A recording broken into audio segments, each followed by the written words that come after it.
Buenas tardes, licenciado. Vengo del área de operaciones comerciales internacionales y vengo a hacerle unas preguntas. Como primera pregunta tengo, ¿cómo identifican las mercancías cuando las fracciones no son tan específicas? Bueno, la clasificación de la mercancía se realiza de acuerdo a las reglas generales de la tarifa y de lo que viene siendo el sistema armonizado. Y cuando tú tienes una fracción arancelaria que no es tan específica, tienes que buscar y analizar la mercancía con cuál puede tener mayor analogía y tomar la clasificación de acuerdo a esa analogía, ¿no? No sé, por decirte algo, una mesa de centro, una mesa de recámara, no la vas a ver directamente descrita así en la tarifa, pero vas a encontrar una partida que te habla de los muebles de madera. Entonces, si tomas en cuenta la analogía, que es una mesa de madera, que es un mueble, pues lo vas a clasificar ahí, ¿no? Cuando no hay una fracción específica, se toma lo que nosotros decimos a las demás, las fracciones genéricas, pero siempre dentro de una partida que les confiera su carácter en cuanto a la analogía que tenga. Como segunda pregunta tengo, ¿qué sucede cuando la mercancía queda ante el fisco federal? Cuando la mercancía queda ante el fisco federal, hay que entender primero que cuando una mercancía de importación o incluso de exportación ingresa a un recinto fiscalizado, quiere decir que queda bajo resguardo de un particular, pero que tiene el control de la aduana. Y en el caso de la importación, al menos el tráfico marítimo, cuando te llega una mercancía de importación, tú tienes 2 meses para retirarla de la aduana, si no en todo caso causa abandono tácito, que viene siendo el primer paso. El abandono tácito, la aduana te notifica que tienes una mercancía en abandono y te otorga 15 días más para poder retirar la mercancía si deseas hacerlo.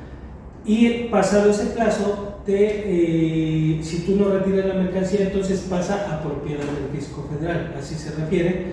Anteriormente, cuando una mercancía caía en propiedad del fisco federal ya no podías hacer nada, o sea, la aduana se la quedaba, sin más ni más, pero hoy en día incluso hay un procedimiento donde tú metes o ingresas escritos pidiendo autorización de que la mercancía te sea entregada para que tú puedas realizar el despacho y retirarla de la aduana.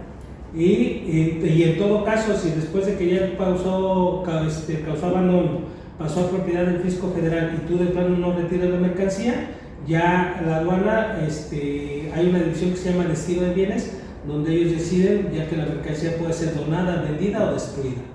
Ese es el punto, cómo se manejaría. Como última pregunta tengo, ¿qué medidas tomo para que se asegure el cumplimiento de las regulaciones y restricciones no arancelarias en una mercancía?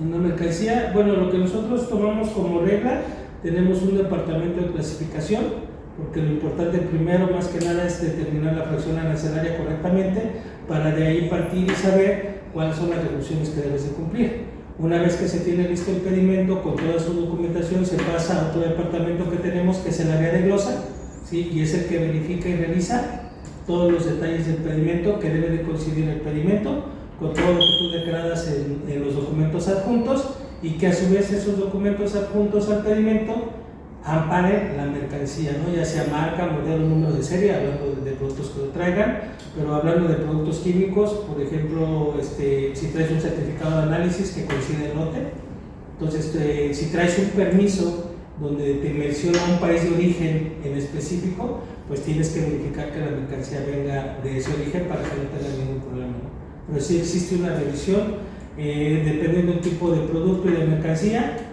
se le puede llegar a hacer hasta tres glosas al pedimento, pero en ocasiones cuando son mercancías sencillas, embarques que solo traen una fracción arancelaria, un solo producto, pues a veces incluso con la primera, no tiene regulaciones, no tiene permisos, pues en una primera glosa se puede dar por el visto bueno el pedimento, pero conforme se va complicando el proceso del despacho por la variedad que podía tener la mercancía, se va ampliando un poquito más el rango de revisarlo 2 o hasta 3 veces. Todo esto con una correcta clasificación se evita sí. todo este tipo de cosas. Así es, sí, porque debe de quedar bien claro que lo que te va a determinar el cumplimiento de las regulaciones y restricciones no arancelarias es la fracción arancelaria. Y incluso lo puedo decir, artículo 12 de la Ley de Comercio Exterior, donde claramente te establece y te dice que las regulaciones y restricciones no arancelarias serán determinadas de acuerdo a su fracción arancelaria. Muy bien, eso sería todo. Muchas gracias.